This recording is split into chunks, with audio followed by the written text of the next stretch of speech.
Cian chus tá tú. Hey, did you ever talk to? Come on, give me an Just a freshen. Chun is atá á éirí leat sa dín glasál, or chun is ar éirí leat. Yeah, tá go amach. Tá fós go berglan I'm sure, so tá me go hook. Caiim mé rá airí an wem like ihe amach. Yeah, tá me go amach. Yeah. Care Oh to yeah, Ken? yeah, dear mar an Ghaeilge, éirí an wem fhísa rudaigen an gná hail. Yeah. Bhí fiachtas agus cúpla well thosach sé cúpla mí ó hen inistom fhí sin cínteach. Yeah, so mar sol dit fi literally gachrod curtha ar ceall mar geall COVID-19 agus brod in the mask agus bhí mé géirí ruding na dhéanamh chun é sin na calúra cé nach raibh muid an anna a calúra go physical, so hosig mé an factus fan sa wala fi no Slate Home 2020 chun agad walu chun ceú le cartanachtaí LADTA tíir seo, so Tenny belong to shout out agus the Rainbow Project. Yeah, agus bhí caiim mé rá, like bhí sé class, bhí daoine co-granver bhí ard caidan I gceist agus ag deire an factus fálaigh muid part ar ní bhíliúra.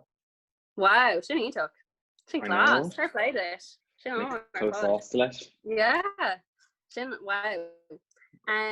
So tá leathanach ionach agus dar an Gaylgeoirí agus just tá a géirí ceisgurt céin gur thosaigh tú an leathanach nó céir sprág an smaoineamh don leathanach. Well, thosaigh Gaylgeoirí der hin 3 bliain ó hin inis, Beiidir agus mésa dar an os 3 bhín in ollscoil. Bhí clár radio agam le ma cara dar ban an Gaylgeoirí agus bhí mar a géirí ceann tosaigh just chun curtha LADTA a phlé trí Ghaeilge agus yeah crícnig sé Beiidir bliain nó go hin agus cé raibh sé fágáil na tíre chun Ghaeilge a bhúna I Canada bhí mé géirí like éachmad agus lean mé aráig leis mar sort. Yeah, there is full on the grá chunker and no influencer because it's so like noir. But yeah, sin on made tie guess so me na trí Ghaeilge a cur fall over atacha trí Ghaeilge, yeah, just 1-year-olds really. Class, no, it's even mate, such a class. So tá cúpla ceisna agam faoin Ghaeilge agus dóchuid Ghaeilge, so arastal tú hain ar an Ghailteacht riamh. Arastal, so bhíos in Coláiste Íocáin nó CYC in Indrabháin agus mé sa chéad bhliain I Manscoil, so bhuaigh mé comórtas éigen agus chuaigh mé I éonar agus bhí mé co-differ le am sin, like curach an lasan maimi tusk like near me kind of curbe agus captini nach go agam tusk gra me kind of risha lemme Ghaeilge ach yeah vi sé class agus an bhfuil cuimhnú can is fearlat an Ghailteacht ó cean na cuasa sin. So rinnemer rod gach seachtain bhí mar in an sort parody a scríbs. So an a fiocha agus ní é a astrú go Ghaeilge ach ar vocal féin a crothú leis an ceol ó bhí sé co-gramver agus bhí sé iontach Ghaeilge a eolalam. Yeah. Ach yeah, is cinnte gur sprág an Ghailteacht an grá don Ghaeilge dom. Agus seans nach okay. Size dramatic, but chance nach moch an grá céine agam don Ghaeilge mar ra mé sa Ghailteacht. Oh yeah. Is cinnte gur ró táhaach ag an Ghailteacht. Cinnte, yeah, cinnte. Like is bhealach umlán difriúil chun an Ghaeilge eolalam agus fecinn tú ar bhealach nús an go núsáid daoine sa gnáthil so sin gálan. Agus an bhfuil Ghailteacht ortha is fearlat like átar base the tír agus is fearlat an Ghailteacht sin. Neadidir, so mar soltach tom dú gafa le Ghaeilge ola fake for dude an seo ach ní ra mé sa Ghailteacht idir conal nó I mé ferste go fóil. Bhíos in Gailgeoirí Gráinne Rathcairn agus cai mé rá bhí curtha duine I like duchreite bhí sé códas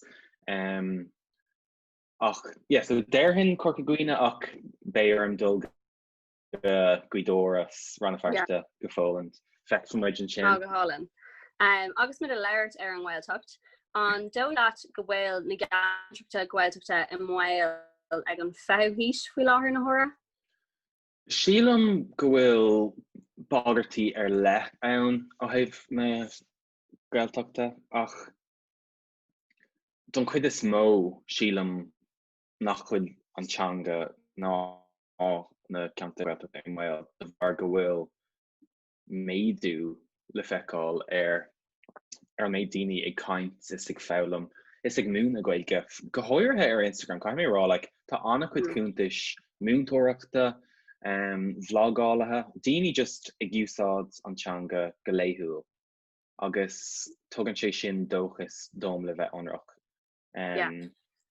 agus siad go bhfuil like fiú Gaylgeoirí Tom gcónaí ag fáil like teachtraachtaí ó Ghaoine ar fud an domhan ní hamháin sa tíir seo like in sa Garmáin san Astráil daoine ag rá like oh like Tommy Genevieve a Ghaeilge elam agus ceiríonn do chuntas Instagram agus na chuntas eile and tá sé sin like dáiríre tá sé sin like duchreite so ceapan tú an tíonn tú go bhfuil fásaigh teacht ar an méid Ghaeilge tá sa tír faoi láthair Cinnte like mar dorméid tá annach chuid daoine like gach go lá fáim annach chuid teachtraachtaí no tá annach chuid teachtraachtaí ag daoine rá like oh is gráil an teanga seo agus má ag an sib ar like ar na man hóisiúilta bíonn daoine either ag caint Ghaeilge no daoine ag rá oh like is trua é nach chuid Ghaeilge agam bhrálam I a hiiscint is a Lord agus cai mé sort of é elam a ríis cos déanam darmid ar gachradach bíonn fun ag daoine I elam a ríis sílam Cínta go háirtha faoi láthair mar dúirtú tá fás olmhar a teacht ag an Ghaeilge ar na meán sosialta an bhfuil ein multi agat hain faoi céin cúntasaí le leanúint trí Ghaeilge Tá an chuid tá ag obair ar like highlight ar ma Instagram like na cúntais Ghaeilge is mó but is grálum Tom chun dearmadí anamh duine aigen like bloch tá sé sin ionach chun like bín annach chuid daoine agsúla ar ag caint Ghaeilge ar ábhar difriúla cuimh chat de chalín rúis Siomhaní Rourke Tom chun dearmadí anamh duine aigen tá curtha an seo an rud nach aonach an rud ag bhfuil na méid sin daoine anis atá ar na meán sosialta ar Instagram agus do bhfuil a ggéirí an Ghaeilge chuir chun cinn an sin ar líne so is rud arála sin so céim tábhacht atá ag an Ghaeilge ditse so scríb mé alt I gur nós cúpla seach nó hin Maidir le mo chuid gnéisúlachta agus an nasc idir sin agus mo theanga agus dúirt mé like thug Ghaeilge deis dom soort féin fistracháin a dhéanamh solar ra mé ré chun a bheith có oscailta I méarla so bhí arm a bheith bhí príomháilchas agam an fistracháin sin a dhéanamh arm héan go dtí go ra mé ré agus go dtí go ra mé croga Beiidir ach is cinnte murach an Ghaeilge ní bhah mé có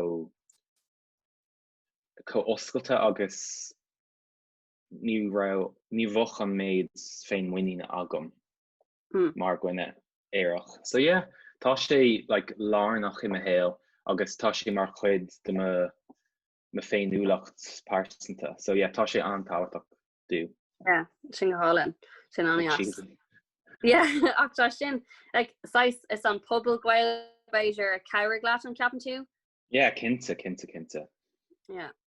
Agus fiú just bhí mé an sorts like scríbhneoirt an trí Ghaeilge agus nó chud smaointí a chur níidir. But yeah, tá na daoine an rud is táchtaí dom ach dar nóí tá buint acu leis an teanga freisin, so sí an Ghaeilge an rud cean an rud is táchtaí dú. Tin Holland. So Marialler an Ghaeilge an sin chuirde de thorm ar an Ghaeilge a bheith mar ábhar ránach don orteist an dóí leis grúd maithé sin. Ceist chun spódach. Okay, caiim mé bheith cormach. Sílam ní dóile mé. Sílam go bhfuil sorts tá athrathe de dhí ó thaobh an chórsaídicus sa tír seo, agus cé go bhfuil tábhacht a bhaineann le fhíseácht agus scríbhneoireacht trí Ghaeilge. Sílam go bhfuil an chud fadhbanna tusk bíon daoine ag fáil an rudaí de glanmhéar cé nach dtuigeann siad cad tá i gceist leis na focail. So agus caiim mé bheith ionrach bhí bin an cás dú agus mééis an arteis, like sais can spódach seans nach gradach daoine ach like ní raibh Ghaeilge agam go dtí gur thosaigh mé san ollscoil really. Like bhí mé in ann rudaí a elam de glanmhéar agus bin an fáil go raibh sorts grád maith agam san arteis. Like ní dóilim gomach an méid daoine ag deanú Ghaeilge dá mar le go raibh sé ina ábhar ann. Cé go bhfuil grá agam don teanga mar ábhar sílam go bhfuil nua bhaisiú nó like makeover ag tastal chun like níos mó béime a chur ar Ghaeilge leortha ar curthaí gramadí. Is like caiim rá is máthlam gramadí na Ghaeilge má taken tú cadtá gceist tá sé actually ionach simú agus sílam gomach níos mó meas ag daoine don teanga dá mar rud ag raibh níos mó béime curtha ar Ghaeilge leortha agus gramadach na Ghaeilge. So ní dóilim gur cór gomach rogha i gceist leis an Ghaeilge, just nua bhaisiú mátar leis an chórsaídicus. Yeah, sin ionach, yeah, ein tíim lei sin. Agus ceist eile faoin chórsaídicus ach an ein tín tú go mo cór go mbeidh chuile bonscoil sa tír mar chhoilscoil. Ar lámh amháin sílam go mbeidh sé like ionach dá mar raibh just ghailscoileanna amháin i gceist sa tír seo ach sílam gomach fáib ag daoine tá muna bhfuil muid ag tuairt rogha maidir leis an teanga. Dom sílam gomach sé like creite dá mar le go raibh nó go fungéidas na bonscoileanna ag oibrú trí Ghaeilge ach tuigim ag an am céine bíon fadhbanna fearr ag daoine agus like níl sé éasca Ghaeilge a elam ag an tús ar anas, but yeah, neadidir. Ach nó go fungéid. Ceapam go mbeidh sé ionach dá mar ag raibh chuile bonscoil trí Ghaeilge mar Ghaeilscoil sa tír ach ag an am céine fecham go mbíonn fadhbanna fearr ag daoine agus go mbeidh sin an deacair orthu. So ein tíim LADTA rá beidir nó go fungéid mar Ghaeilscoilna. Sa lá sé sin clás. Just Ghaeilge ar fud na háte. Agus an sin just ceapam go mbeidh daoine sprágtha an Ghaeilge a labhairt just a gnáthhéil so sin an cé ceist eile ná an bhaine tú úsáid as aon servicí poiblí trí Ghaeilge agus cin. Well, cadtá gceist a servicí poiblí? So, like ATM an if an foiist na Gordon. Ní sádan na servicí sin ar currabí ná bot le trí Ghaeilge ach like tá WhatsApp is na Facebook like in Ghaeilge agus like agus mé kaint le roint cardja úsáid an Ghaeilge in an Béarla agus go háirthe agus méid seo le go teachtarachtaí nó voice notes like is even an mé kaint Ghaeilge trí go teachtarí ach yeah, like ó bríam tá post agam trí Béarla so í féidir lom gwel or bear ní féidir am Ghaeilge a úsáid don chuid is mó agus méid obair. So déanam iirecht Ghaeilge a úsáid chomininic agus is féidir. Tusk nach féidir é úsáid agus méid obair. Sinné, like aine current tú ana trí Ghaeilge is Ghaeilge amháin a leiríonn tú le. Go háire agus ceíonn Gaylgeoirí sin, cos is like tá gom tá deis agam agus tá cúis agam íalóirt. Fiú agus méid just ag déanamh vlog beag me Insta scale. Like is deis é Ghaeilge a úsáid agus mo chuid Ghaeilge a cleachta, cos caiim rá tar éis na hoscoile cail mé anna chuid, cos fa písa ní ra mé ag déanamh mór an Gaylgeoirí. So yeah, tá fiosachán feice agam imime chuid Ghaeilge hain. Go hálan. Okay, so seo ar ceist dhearnach agus dús Táimid gur agur mí maith agat as socht an fogcréileh seo a dhéanamh linn. Táimid just cóicach asat agus Táimid gur agur cín mar ceagas scór agam i UCD. So dela mé an chuid Ghaeilge ó cín, so gur mí maith agat.